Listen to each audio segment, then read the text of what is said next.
I can imagine he's pretty popular around the Roseau Sports Complex as he's there in attendance today. And Jenny Taft, she's had some incredible guests join her, and Neal Broten himself is there with her now.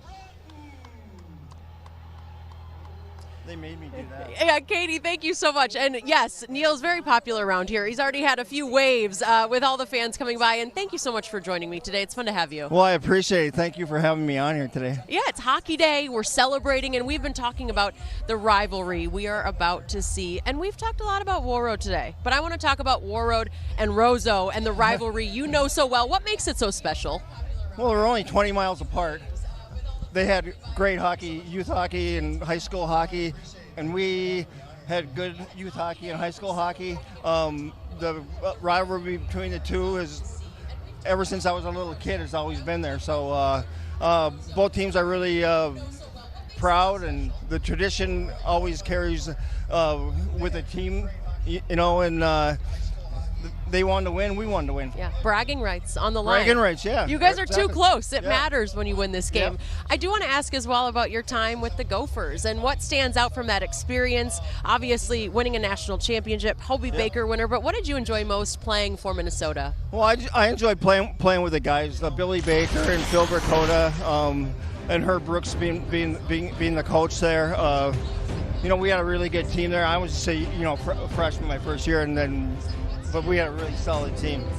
Yeah, it was fun there. Yeah. So many of your teammates spoke in that last feature, and they talked about how great of a teammate you were. And I know you didn't want to take the credit, but it just was cool to hear some of those quotes from your former teammates and just how special that time was for you guys. Yeah, it got me a little emotional the first time I saw it, but yeah, I mean, I was brought up that way. I had good coaching in the youth programs to.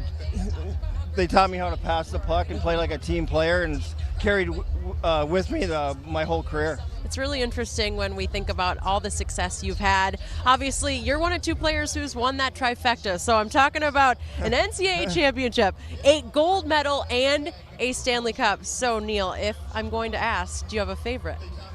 Well, the Olympic 80 win was the highlight.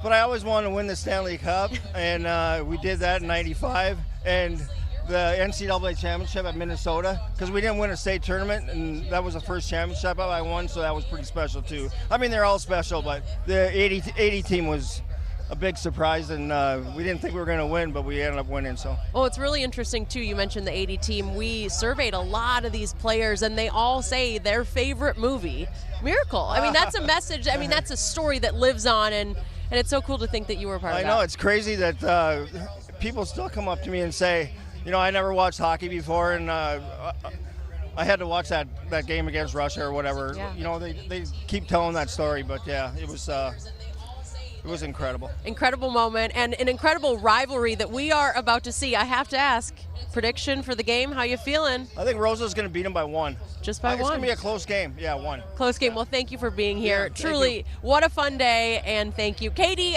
we're going to go enjoy this one, so it's what we've been waiting for, right?